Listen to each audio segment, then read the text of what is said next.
An open letter was published in the LA Times today imploring people to stop blaming Asia Argento over Anthony Bourdain's tragic suicide.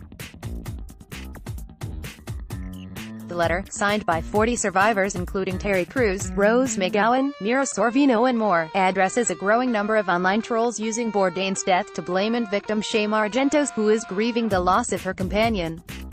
The letter reads, Asia has now found herself on the receiving end of vicious cyberbullying and repulsive slander at the hands of internet trolls who hold her responsible for Anthony's death.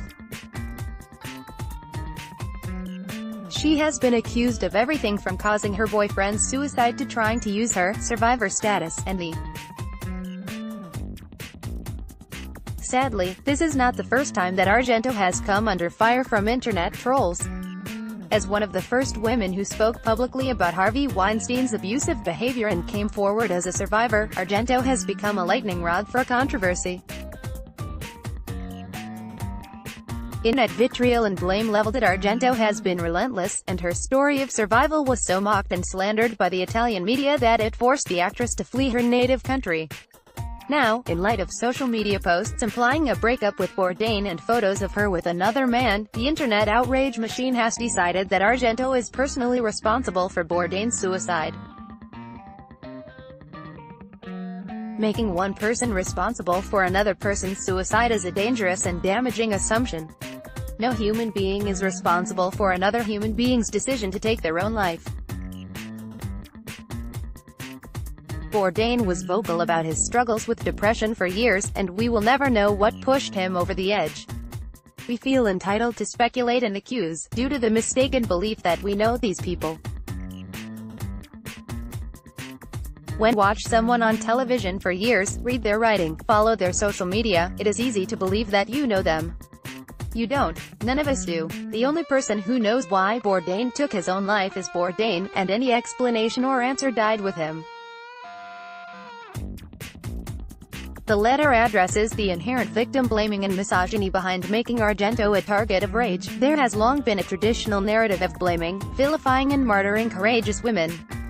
We reject that narrative. If there is one thing we know with unwavering confidence, sexual violence victim is not a title anyone wants attached to themselves. Being known as a sexual assault victim isn't a badge of honor or career booster, it's a highly difficult, sometimes traumatizing and humiliating experience. All of us who have taken the risk of coming forward, and it is truly a risk to us, our reputations, relationships and mental health, have faced harsh criticism and often outright anger and hatred online, in our respective communities and, for some, within our own families.